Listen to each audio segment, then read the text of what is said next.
I've always been a maker. I remember rushing out of the classroom in grade 1 at break to go and collect rubbish and sticks and leaves and things to make little creatures out of. It was the second year of my undergrad that I realized that I simply think better in 3 dimensions. And then it was the first year of my master's that I started welding. And that's when things really fell into place. In 2013, Standard Bank bought my first large-scale sculpture surface weight during my residency at Nyrock Sculpture Park. That really changed things for me. Finally, I was able to show the world that I have big ideas waiting inside. It was born from a very personal desire to want to grapple with weight, and I did. I shifted around 14 tons of steel over the time that I made it. I deliberately pushed the surface out of the viewer's visual and physical reach to force them to instead then deal with the weight underneath the surface. Being a sculptor is nothing intellectual. It's how I talk, it's my language, my means of communicating with the world, my means of making a valid contribution to the world. I draw my inspiration from structures within and around me, whether that be psychological, organic, architectural, fractal, chaotic, mathematical, conceptual. Creating structures and systems of structures is the tool I use to orientate myself in this world. I find absolutely anything, whether it's obvious or not obvious, that has both a density and a looseness, very fascinating and inspiring.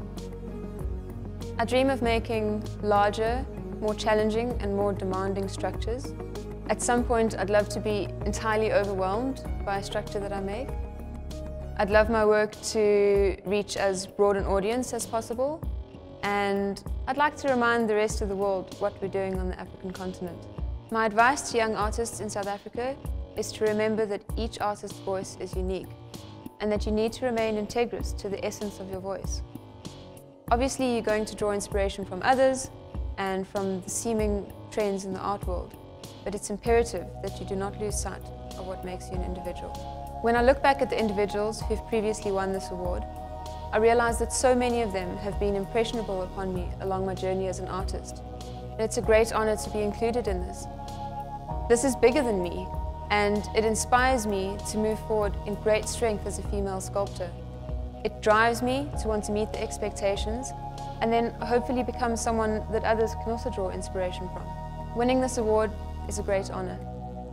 Thank you to Standard Bank and the National Arts Festival for giving me this exciting and challenging platform to showcase my work. This is an exhilarating opportunity to push myself and show my work to the largest of audiences. Winning alongside other interesting individuals makes me feel a deep sense of creative connection, and that really inspires me to do my best. When I'm working on a problem, I don't think about beauty, but when I'm finished, if the solution isn't beautiful, then I know it's wrong. Beauty, whether it's physical or experiential, obvious or not obvious, is definitely a marker for when something is working or not. We're not always guided by rule books, but often by feelings and intuitions.